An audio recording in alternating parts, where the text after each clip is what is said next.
All right, well, I'm going to go ahead and get us started today. Thank you all for joining us. My name is Kevin Zwick. I'm the CEO of United Way Bay Area, and along with Lisa Carreño, the CEO of United Way Wine Country, I'm pleased to welcome everyone joining us here today for this really important and timely discussion on the impacts of wildfires on vulnerable communities and equitable approaches to assisting with recovery and future resilience. So here at United Way Bay Area, our mission is to mobilize the Bay Area to dismantle the root causes of poverty and to help build pathways to prosperity. We support workers and students seeking employment and better careers. We help families struggling to meet basic needs, support our neighbors towards achieving their financial goals, and advocate for housing justice for all Bay Area residents. And nowadays, it would be impossible for us to achieve our mission without addressing the devastating effects of wildfires.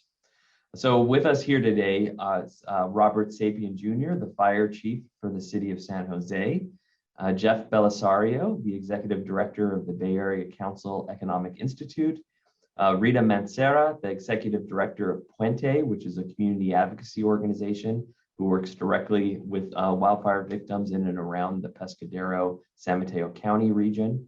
And together we'll work to understand how we can better prepare for future wildfires, which are inevitable, and how to target United Way and other assistance to those who need it most. So, we're going to hear frontline experiences from Rita and her team. We'll learn about policy solutions that Jeff's team is working on advancing. And then we'll get a deeper understanding from Fire Chief Sapien of the role of our first responders and their perspective. So I want to thank you for joining us. It's critical as members and leaders in this community that we start to confront this rising challenge. Your interest to join us today for this discussion encourages us that we're not alone in this journey. So thank you for sharing your time with us. I want to just offer up a few remarks as we get going here. Again, every time there's a wildfire in our region, the number of families who are struggling to have their basic needs met goes up. And I don't have to tell you that wildfires are happening more and more often. But even I was stunned when I read earlier this year that 1 out of every 8 acres in the state has burned over the last 10 years. And that's more than double the previous decade. So with each wildfire, more people become displaced, more property and homes are being lost, more evacuations strain our social safety net, and first responders and their departments are stretched thinner. But those effects have the greatest impact on those who were already struggling. If we remember back last year, I know this year we had some really nice rain the last couple of weeks, but if we can go back and think about last year, here in the Bay Area, we had the CZU, the LNU, the SCU lighting complex fires, and together they burned more than 4 million acres. They destroyed more than 10,000 homes. They temporarily displaced at least 53,000 people. And in a moment, Lisa will tell you more about how local United Way's coordinated responses throughout the region. But it's not just the wildfires, it's the mudslides that then happen along the burn scars when there is rain like we've had these last couple of weeks. It's the flooding of lands that have been stripped of their ability to retain water.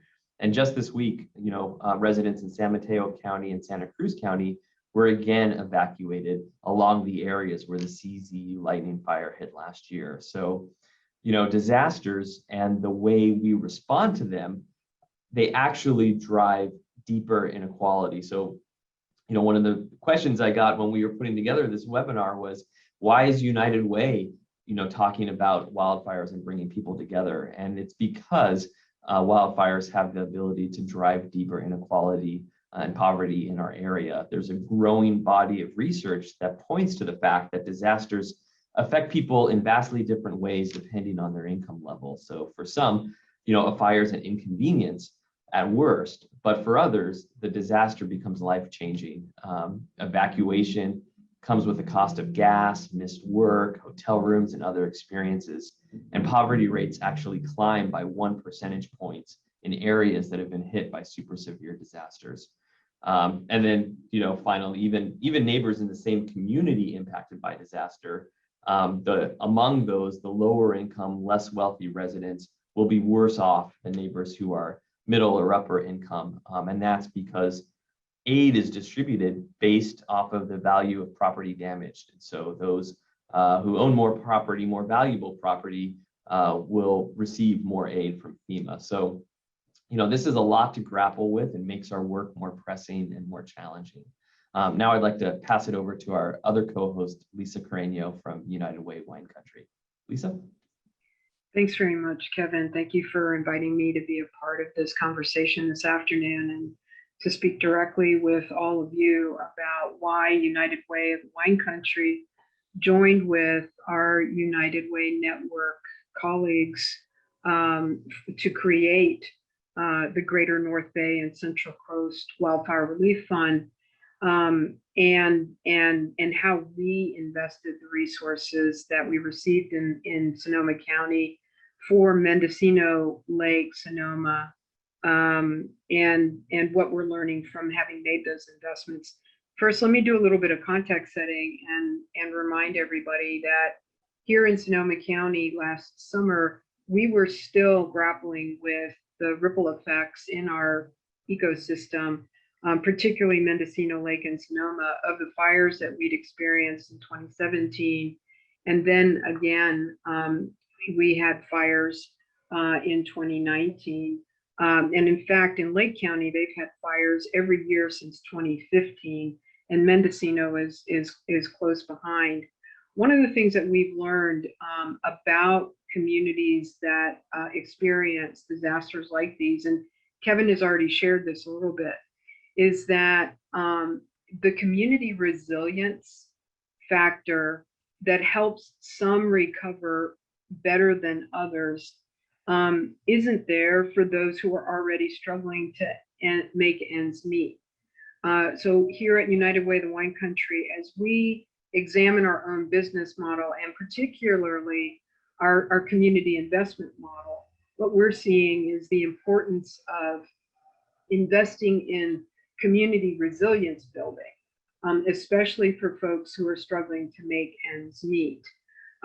Collaborating with our United Way network partners to create this single fund, this single source of investment, was a smart way for all of us to strategically align around a commitment to a just and equitable recovery in all of our communities, and to actualize that commitment through the investments that we specifically made in the needs that were most acute here in our region, by wisely investing and leveraging in trusted partners who are working closely with communities that were living at the margins. We were able to leverage our network and leverage our resources to make direct gifts and strategic investments that will maximize the value of the investments that were made in the original fund. So, just on a personal level, let me take you back to where I was in August of last year, when we experienced the Oak Fire in Mendocino, then the August Complex Fire in Mendocino and Lake, and then the Walbridge and the Glass Fire. My wife and I were evacuated, and I was actually recovering from COVID. So I was in recovery from COVID in isolation in a hotel and having conversations with my United Way colleagues about how do we want to leverage our expertise, work together, invest in a just and equitable recovery and relief efforts that are going to lift up, especially those who are struggling the most and have been hit multiple times by multiple emergencies and now in the middle of a pandemic. So I want to say that for us, this collaboration was a smart, strategic, thoughtful, and intelligent way for all of us to invest in climate justice, economic justice, and community resilience building. Because when the most marginalized people in our community can come back quickly, then our whole ecosystem can come back quickly too. So I just want to say thank you and hand the program back over to Kevin. I appreciate your listening and appreciate your support. So Kevin, back to you. Thank you, Lisa. So now it's my pleasure to introduce San Jose Fire Chief Robert Sapien. Chief Sapien joined his hometown fire department as a fireman in 1989, has over 30 years of distinguished service to his community, and in 2018 was appointed chief of the department, where he now leads a staff of nearly 1,000 public servants serving a community of more than 1.2 million residents. And we're really grateful to have Fire Chief Sapien with us to talk about how the fire department responded over these last 2 years to the fire seasons, and a little bit more about what communities can do to support departments and public policy to reduce wildfire risk and ensure readiness to respond to wildfires. So Robert, thank you for joining us. Thank you, Kevin, for including me in this discussion. Certainly, the reality is this is not just a fire service issue, but this is particularly here in the state, this is a statewide issue that impacts many segments of our community and has widespread impacts.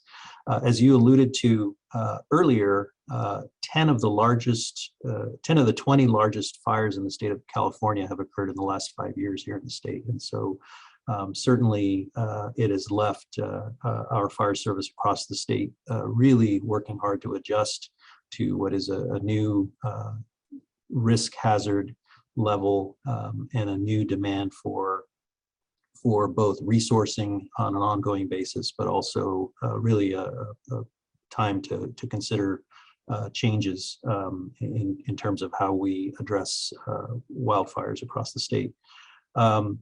Just a little bit of background in terms of building up to that time period of the last 5 years.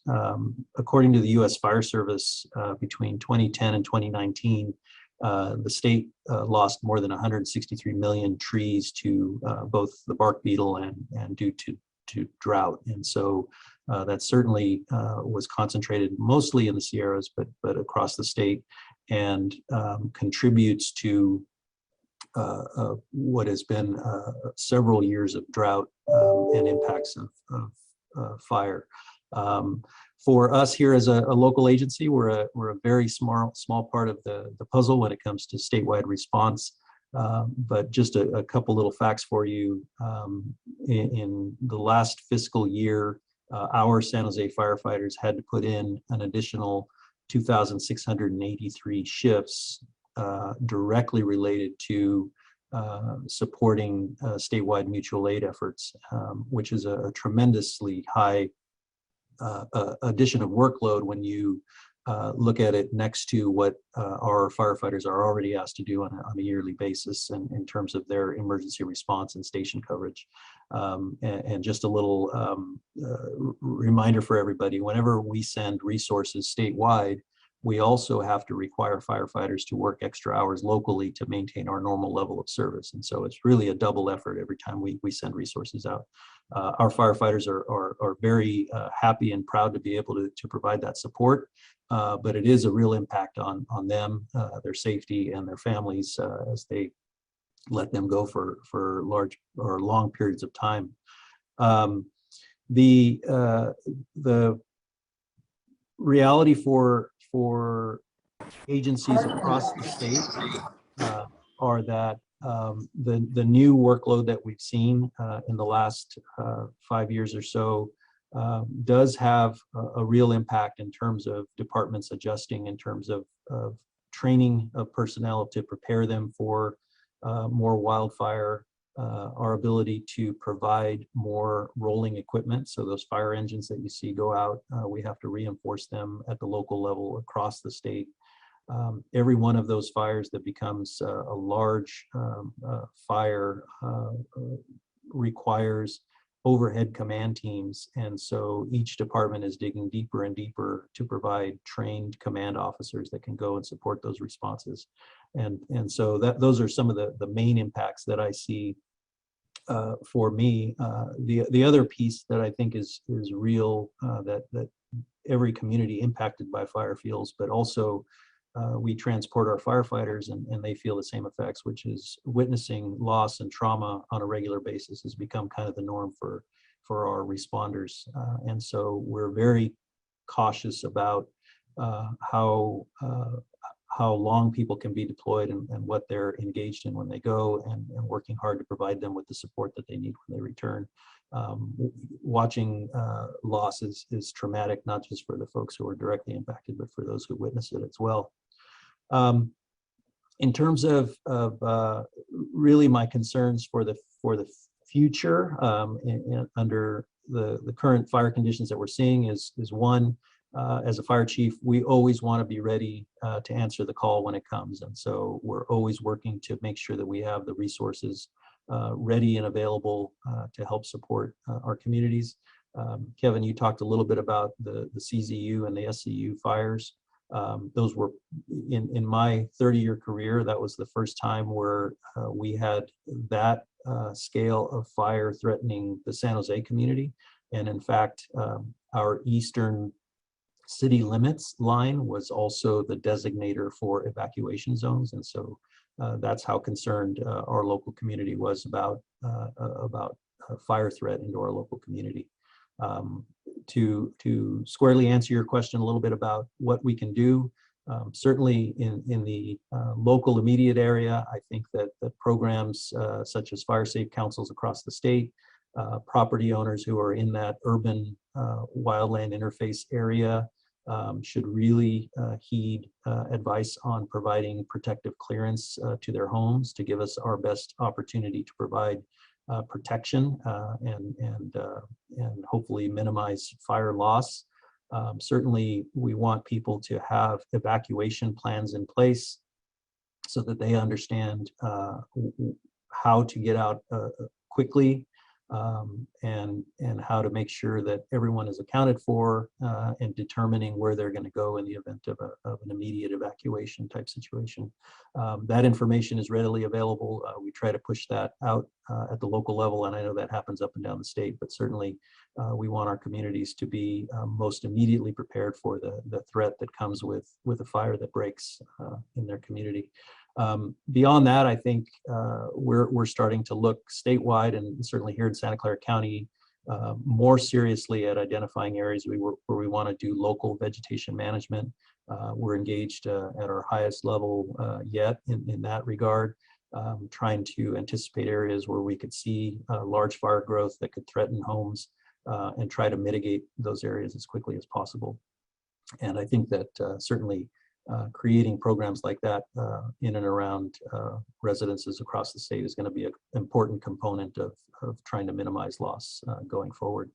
And then lastly, I think the safety of our residents and our first responders is always at the forefront, and making sure that we're making whether they be legislative or policy level decisions that keep safety in mind, right down to the local community planning and fire service planning to make sure that those things are at the forefront. But again, thank you very much for allowing me to be a part of the conversation, and appreciate.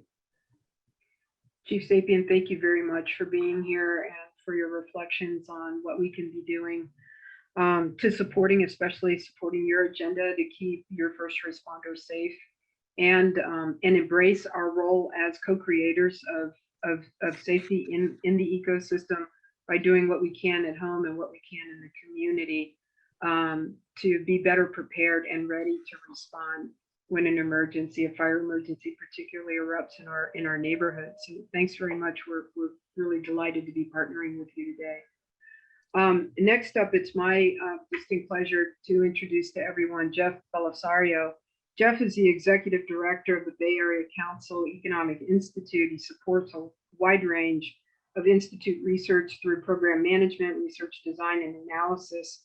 His research interests lie at the intersection of community development and finance, and his past projects include analyses of Bay Area housing programs, public-private partnerships for infrastructure, and the economic impacts of transportation investments. If you're not familiar with the Bay Area Council Economic Institute, they have recently prepared a report, Understanding the Health and Economic Costs of Wildfires in the San Francisco Bay Area, which is terrific, and helps us to better understand the intersectionality of readiness, community investment, and the economic and health consequences of wildfires when we don't work together to invest and leverage and maximize our resources in these areas. So I'm pleased to turn the floor over to Jeff. Jeff, welcome. Thank you for being here today. Thanks so much, Lisa, and thank you for having me. I'm going to share a screen here because we're a think tank at the Bay Area Council, and we tend to make charts and graphs. So I have a lot of charts and graphs, but I'm going to run through them pretty quickly here. Just to give you some data and context around the wildfire issue, and at the council, some of the work that we're doing both at the state and national level in preventing, protecting, and then restoring our communities that are affected by wildfire. So very quickly here, we've already talked a little bit about this. I think this trend line is not surprising to everyone, but just to maybe put a bit more data behind it. Yes, 4 million acres burned in 2020, but 2.5 million acres burned in 2021. So while many parts of the Bay Area weren't affected by wildfire smoke, we didn't necessarily have those communities nearby affected by wildfire. The state at large still saw wildfires across the state in Southern California, Lake Tahoe, Northern California, and clearly the trend line here is up. We mentioned already, I had these same stats: 1 out of every 8 acres burned. 8 of the top 10 wildfires in the state's history have happened since 2017. So fires getting bigger, more intense, causing more damage. Very quickly here, probably not a surprise to anybody. This is the drought monitor in the U.S. This is the state of California. That bright red at the end there shows 88% of the state as of last week, before all the rains, was in severe drought. I think that number is clearly going to be lower now, but you can see how those red bars here correlate with our wildfires in the state. Where they look at 2017 or talk about 2020, drought is a key correlate to larger wildfires across California. The other piece of this, it's getting warmer. So here you're looking at 100 years of average temperatures for Sonoma County. The average is about 65 degrees over this 100 years. In the last 30 years, 25 of those years have been above that average. So it's clear that we're getting warmer and hotter in the state. That's causing some of that tree die-off. That's creating longer fire seasons, lowering humidity levels, making it harder to fight fire, making it easier for fire to travel greater distances. Chief Sapien talked about the tree die-off. I'm not going to give you the same numbers here, but I'll say one of the policies in the state has been to fight fires and stop them no matter where they are, which is clearly a good policy for keeping our communities safe, but it's also allowed our forests to grow bigger and denser, creating more fuel in the forest. So the forests today are about 2 to 3 times denser, according to UC Berkeley, than they were about a century ago. And then the last piece is this wild-urban interface. So 1/3 of California homes are in this wild-urban interface, the nexus between wild lands and urban spaces.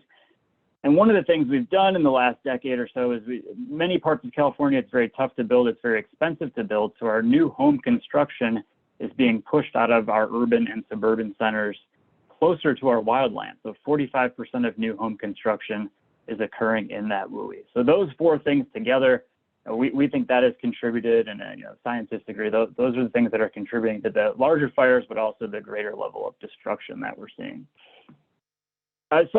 Our report, we look at different ways of quantifying these losses. And, the easiest one is looking at insured losses.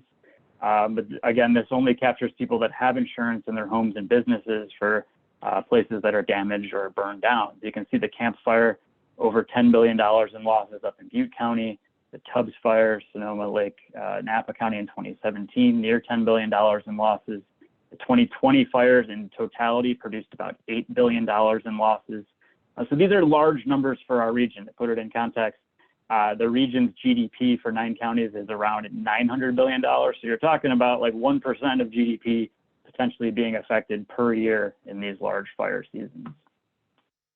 In our report, we really wanted to tackle, okay, yes, homes are being damaged, businesses are being damaged. That's clearly something we want to prevent, clearly a big economic loss. But who else is being affected by fires? And one of the things we tracked was unemployment claims in the wake of fires. So here you're looking at Sonoma and Napa counties. October of 2017, in the wake of the fires, unemployment claims went up between 2 and 3 times their normal level. For many of these people, they remained unemployed for a long period of time. I'm not going to show you a chart on it, but retail employment in these 2 counties actually never recovered to where it was pre-fire, and employment in leisure and hospitality recovered much more slowly. And part of that is people haven't necessarily been traveling to wine country as much as they were in the past. So this is hotel tax revenue that we track. You can see in Santa Rosa, Napa County, hotel tax revenues were down immensely in the wake of the fires. Did recover, but still not back to where they were pre-fire in many of these cities. That's impacted hotel employment, impacted employment in entertainment, impacted employment at wineries, as we've seen fewer people now traveling into our fire impacted regions.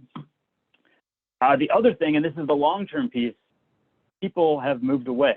And I think there's an equity component here. We know that people that are moving away are generally lower and middle income. Not everyone is rebuilding after the fires. You can see here a lot of numbers on this chart, but I highlight Santa Rosa in the middle and the county's total overall at the bottom. And you can see going back to 2017, 2018, population is actually lower in the city of Santa Rosa. The population is actually lower in Sonoma County. So there's a flight of people and the economic activity that they bring outside of the county in the wake of these fires. So the other piece that we track in the report, and this is not just Sonoma, Napa, it's not just where fires are occurring, it's wildfire-related emissions. So here I'm showing CO2, and we made this chart up to 2019 previously, and it was a great chart, and then 2020 happened, and like literally this is the economic definition of off the chart. Where 2020 carbon emissions really just skyrocketed in the wake of those fires. Again, to put this in context here, it's tough to really know what 100 million metric tons of CO2 is, but all cars on the road throughout California in 2018 produced about 120 million metric tons. So our fire production of CO2 is just about the same as our roadways and our use of fuels in our vehicles. So huge impacts here. For climate change and also for particulate matter. We know that the fires created a lot of PM2. 2.5 created big impacts for people with asthma and people with respiratory health impacts. And that's what we were able to track on this chart, looking at our 9-county Bay Area. We show about $7.8 billion in health impacts. So these are hospital visits. These are higher mortality rates due to respiratory illnesses that occurred in the wake of the 2018 fires. So that the level of these costs is roughly the same as the level of the damage to buildings themselves. So a lot of what we want to talk about in this report is, yes, it's the homes and it's the businesses, but we also need to be thinking about our workers and the healthcare system, the health costs that stem from these fires. So what do? I'm going to go really quickly through this. Chief Zapian mentioned some of these already. First and foremost, at the council, we're advocating for more investments in forest health projects. The state and the federal government are already doing this. We've seen more dollars come into the state and into our region to prevent fires and do more work in the forest. But these fires, they don't respect city or county boundaries. So we think more can be done at fire shed levels, coordinating on fire breaks, prescribed fires, and different ways of preventing these large fire incidents in the future. Number 2, we look at protection. How do you think about home hardening in our communities? And how do you think about home hardening, not just for the people that can afford it, but for all homes? So we've been working with the state, and we've recommended that the state and even our local governments potentially put together either home hardening rebate programs or grants that will allow more homes to make home hardening investments in their roofs, in safe venting, and in creating that defensible space around their homes. And then the last one here, we talk about the forest a lot, but we think there are employment opportunities in the forest. And I think there's an equity component here too, as we talk about building more jobs and training for jobs of the future. This isn't necessarily firefighting roles, but doing more work to clear out our forests of dead and dying trees, to ensure that there's not that fuel in the forest that leads to larger fires in the future. And the fourth one here that I don't have a slide on, I'm not going to show you, is the restoration piece. It's about insurance and how do we work with our communities and our insurance companies to ensure that people have adequate insurance and that their insurance rates don't go up exorbitantly after a fire. And I think that's the other crisis here. Yes, there's a wildfire crisis, but there already is, and there's going to be a bigger insurance crisis where more insurance companies will either pull out of policies or need to charge higher rates in order to take account this wildfire risk. And all of that just adds to the affordability crisis in our state and in California. So all that, I'm going to do a quick commercial. All that is online at bayareaeconomy.org. We're doing a lot of work through the Bay Area Council's policy team, both in Sacramento and DC, because we do view this, yes, we have a pandemic, we have massive job loss, but in terms of the state and the region's key long-term issues, if we're not able to limit our fires and limit their destruction, we think the economic troubles of our state and of our region continue well past the pandemic. So thank you, and I'll pass it back to Kevin and Lisa. Thank you, Jeff. Thanks for that research, and it was really thought-provoking, and I'm sure there'll be some questions in the end around it. But for now, right now, I really want to switch gears, and we want to learn directly from one of those nonprofit organizations that was on the front line serving communities in need during the wildfire. So we're incredibly fortunate to have Rita Mancera here with us. Rita is the executive director of Fuente.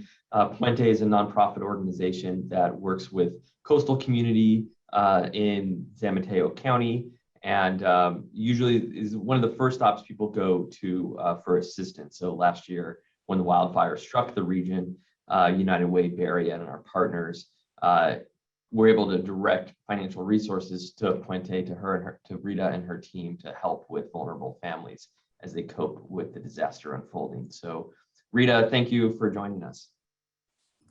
Thank you for the invitation. So happy to share some of our experience. As you said, Puente is on the south coast of San Mateo County, and we want to be that bridge to independence for our community members. And our region, just to put it in perspective, is this beautiful open space, a lot of it protected space, and is a region that has a lot of contrast. So you will see, $1 million those, and then you will see right next to it low-income families, a lot of farms and farm workers. And those two groups are one of the population that we serve in this area, and seniors, first-generation college students. And so when the CCU fire hit our community, the way that I wanted to share our experience is kind of the before, the during, and the after, because I feel that there were some things in place that help us respond to this, unexpected and unique challenge for our community. Some of those things were that our team is, for the most part, bilingual in English and Spanish. Many of our community members live here in the community. We have had, as part of our work on equity, done quite a bit of work on emergency preparedness. We've done shelter training. Some of us were certified, some of us were ham radio operators. So we were uniquely positioned in a way to support our community. And the other thing about that is that, especially when it comes to communications, we have set up this system where we communicate through text with a lot of our community members. They may not have email, many of them, for sure not even internet connection. But we noticed at some point that a lot of our community members have cell phones and they use a text tool. And so through Talking Points, which is a tool mostly designated for schools, we can text about a little bit over 1,000 people in our community. So especially being a rural area, that has been very useful, the fact that we have that in place. We have done some shelter training, which led us to have an MOU with the local school district and with Red Cross to open shelter in case of an emergency. And then I think two relationships that were very strong. One, a relationship with our community members. And for our community, we don't see ourselves as more than our community. We have some tools, but our community here are very strong, very smart, very resilient, very organized. And so we just work together to answer to this situation. And this was definitely something bigger than we have ever expected. So the trust of the community members on our agency actually helped to trust those communications we were pushing out during. And then the trust from funders, both like foundations, government, and individuals, because what I was really impressed about during those days, it was just the response in most instances, actually, because we were attending to the emergency. We didn't have time to reach out to people to support us financially. The way that nonprofits operate is like, you do the work, you take care of the situation, and then eventually you figure things out. And in this emergency, I think because also it caught the attention at a national level because the fire continued increasing, we were contacted by foundations, and United Way was one of the first foundations that reached out to us and asked us, what do you need? And having those relationships is really important. Now, during the fire, we were pushing communications. I think something that has to improve is that first responders have a system to issue those communications in multiple languages. We were very careful about pushing the communications, translating them, but making sure that we were citing the original source. So that got challenging. Because of COVID, a shelter would regularly operate, with setting up sleeping spaces in a gym like at Pescadero High School. But in this case, because of COVID, they were assigning, the state and Red Cross were assigning hotel rooms for people. So I think a couple of things we did really well is that we knew the community. So we were a friendly face when people were arriving to the evacuation center instead of the shelter. They recognized people. We were speaking language of, both community members.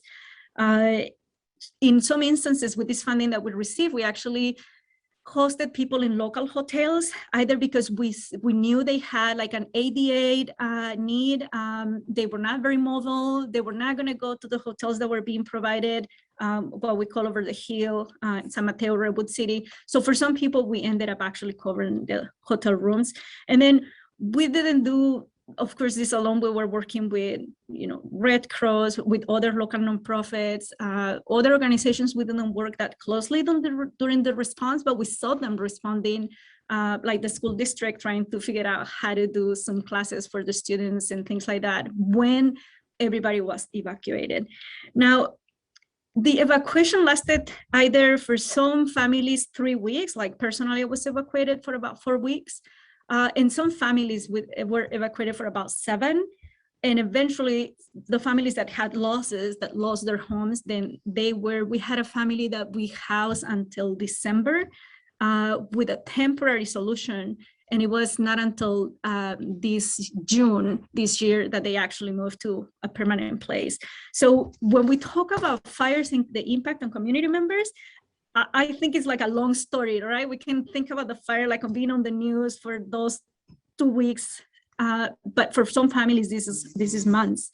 And so what the resources help us do, particularly after the fire, it was to provide financial assistance to low-income individuals and families who don't have a bigger safety net. And so for them, losing the work hours, it means they cannot afford to pay the rent. So we came up with a system to evaluate their situation really fast.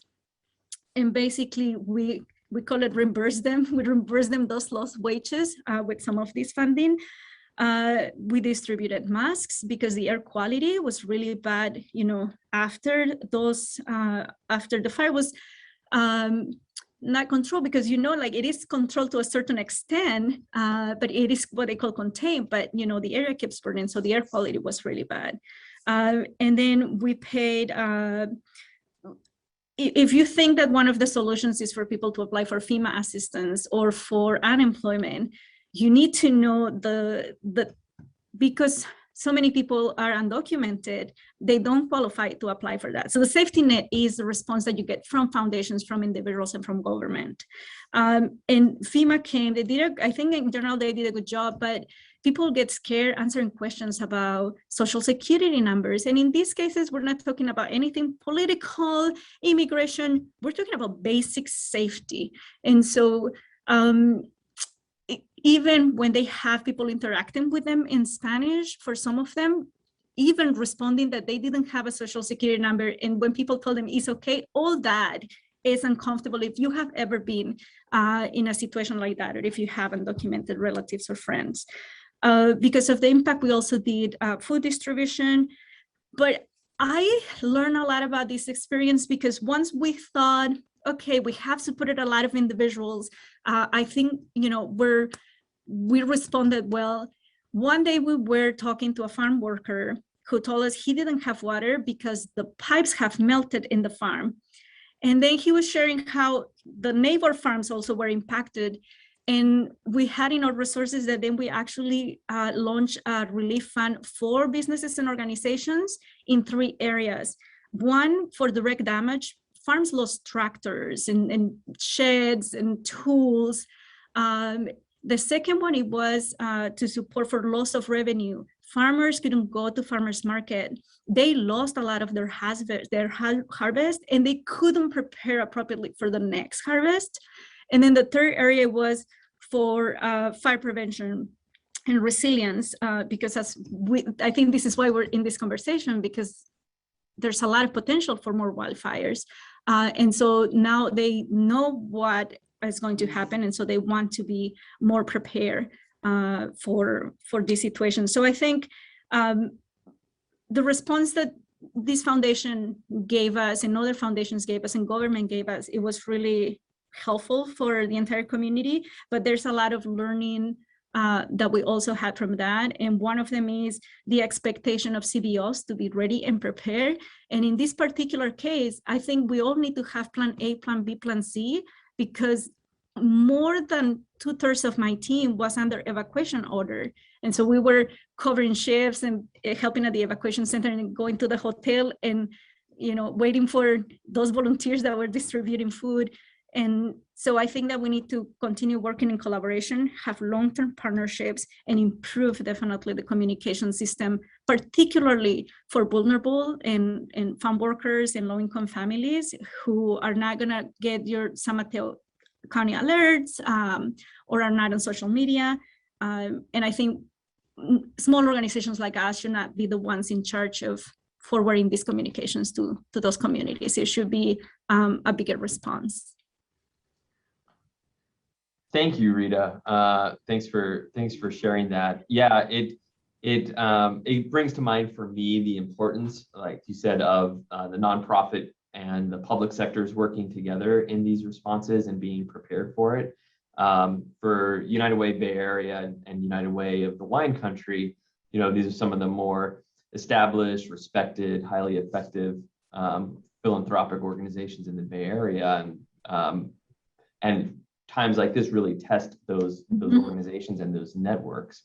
It makes me think that there were 2 main ways that United Ways, in particular, for those in the audience, show up in disasters. The first is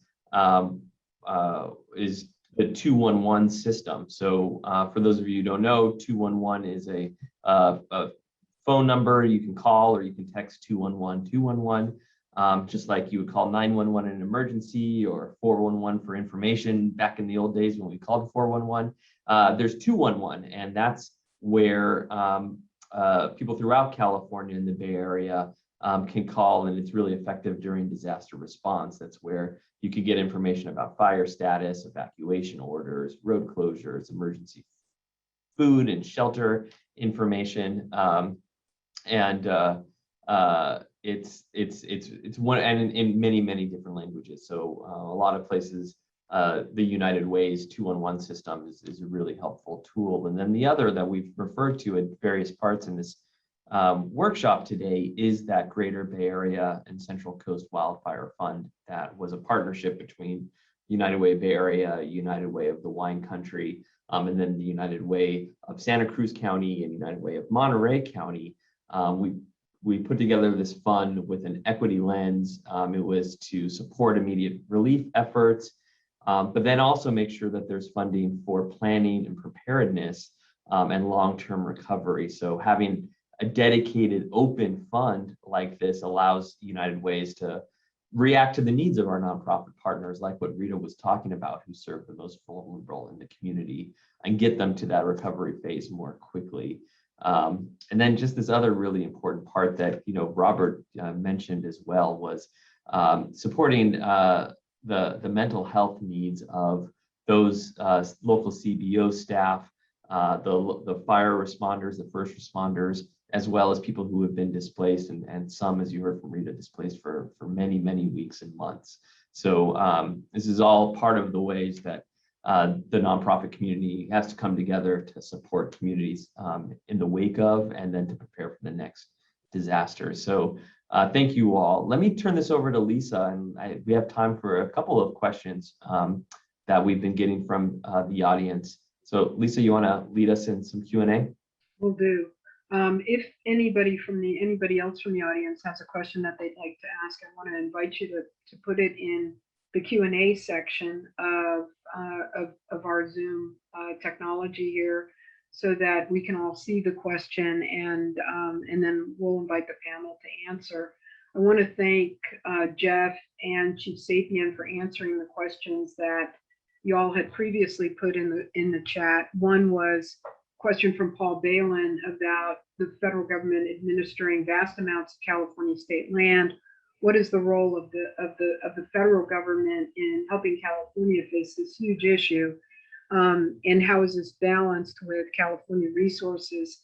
I want to thank Jeff for answering Paul's question, at least starting to. I know that the answer to this question is quite complicated. So Jeff's starting point is that 58% of the state's forested lands are managed by the feds. And to Jeff's knowledge, there's already a close partnership between CAL FIRE and the feds.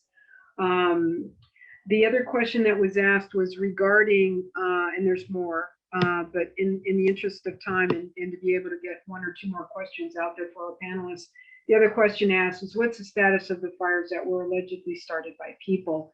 And Chief Sapien has pointed us in the direction of a few links to let us know what the answers to those questions are.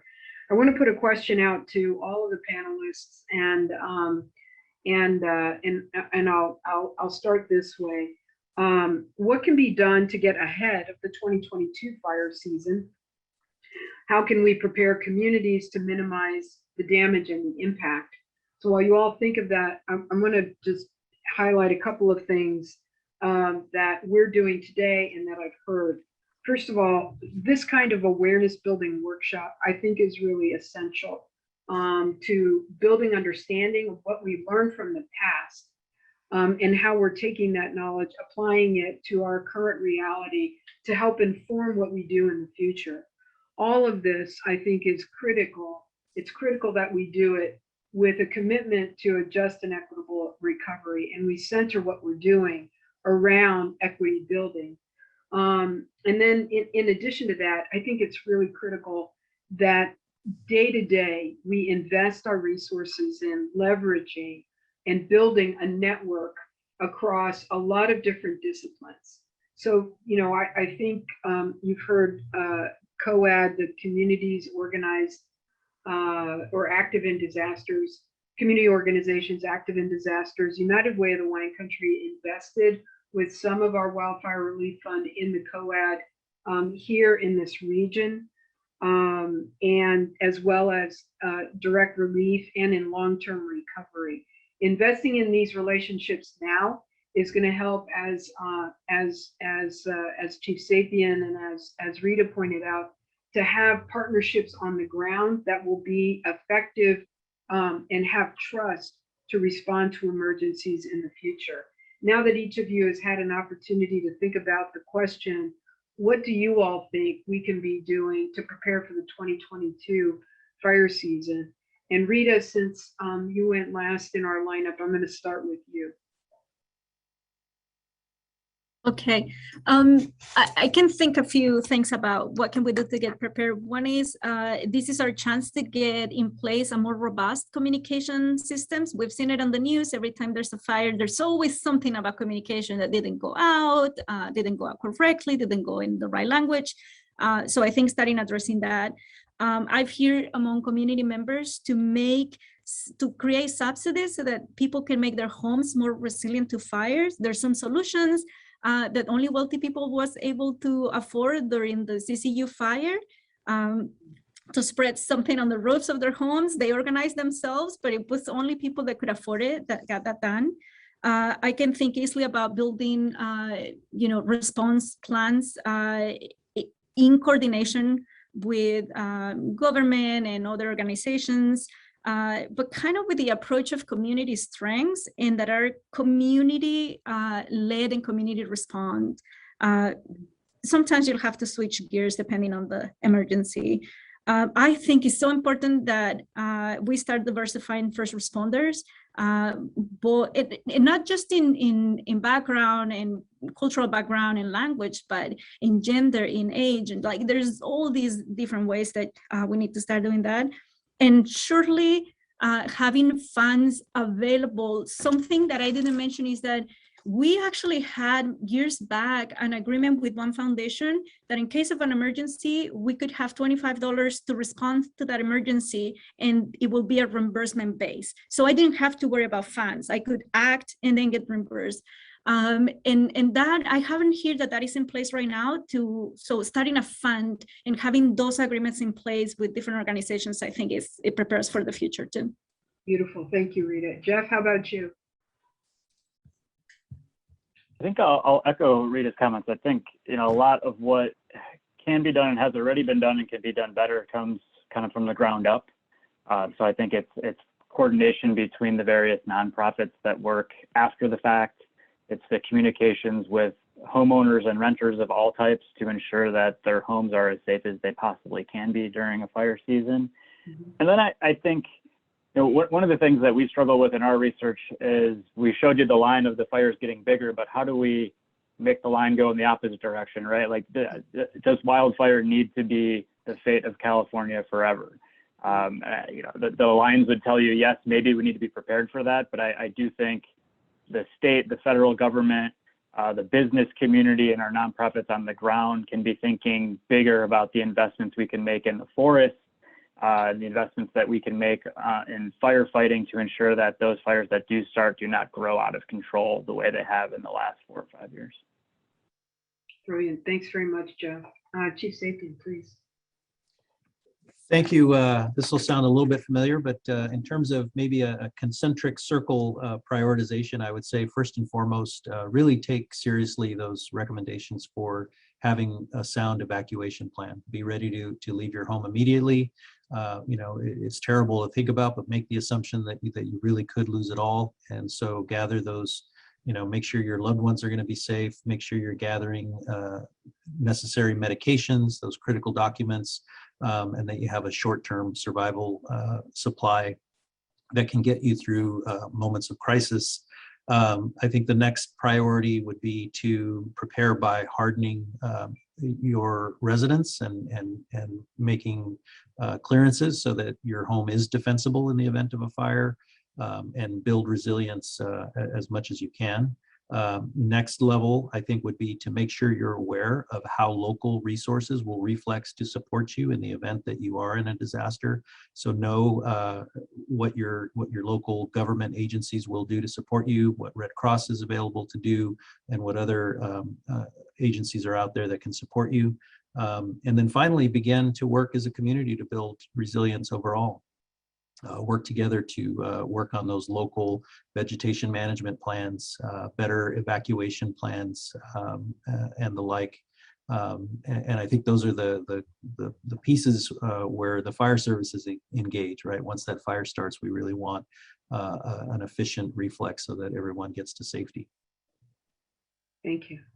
I just want to say, as I hand the program back over to Kevin, thank you all for your contributions to the conversation today.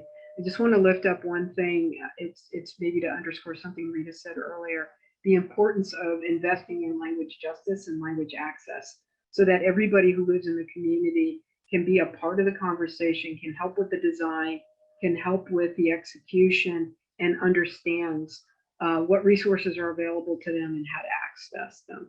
So Kevin, I'll hand it back over to you, and thank you all. Thank you, Lisa. Thanks everyone for joining us today. So there's information about the Greater Bay Area Central Coast Wildfire Relief Fund. It can be found on our website, and I believe we've put it into chat for people to see as well. I just want to thank, especially those final comments. Rita, something that stood out to me was the importance of having trusted relationships between funded funding agencies and local nonprofits and having some of those agreements already in place on the ground. So when something hits, everyone trusts each other to be able to respond right away. And I know that's something we could take back and look into our own funds and make sure that those types of agreements are in place. So as we talked about at the beginning, you know, the mission of United Ways is to fight poverty, and those in low-income communities are the most impacted by wildfires. And it can feel like this mission just gets further and further out of reach as these disasters pile on top of each other, on top of the widening income inequality in a country that was founded on systemic racism and the conquering of lands and people, and that established this profound inequality from the outset. And it's true, it is. But it doesn't mean that we quit. It just means the task at hand is getting tougher. So we have to do more, not only do we rely on the community to help us do more, but we also rely on strategies to bring people together to prevent some of the worst outcomes from happening and to mitigate risks. So, you know, I invite everyone here to join in our relief efforts by supporting the Wildfire Fund, which does provide that immediate relief along with long-term solutions for those impacted by the fires. And I want to thank the companies and the foundations and the individual donors who did contribute to the Wildfire Fund last year, and thank you for being there. Just one last time, I really want to thank our panelists, Robert and Jeff and Rita, for joining with us and sharing your perspectives. And I want to thank our co-host, Lisa Carreño, one of my colleagues in the local United Way network. Thank everybody for their time and support and being here today. So have a great rest of your day.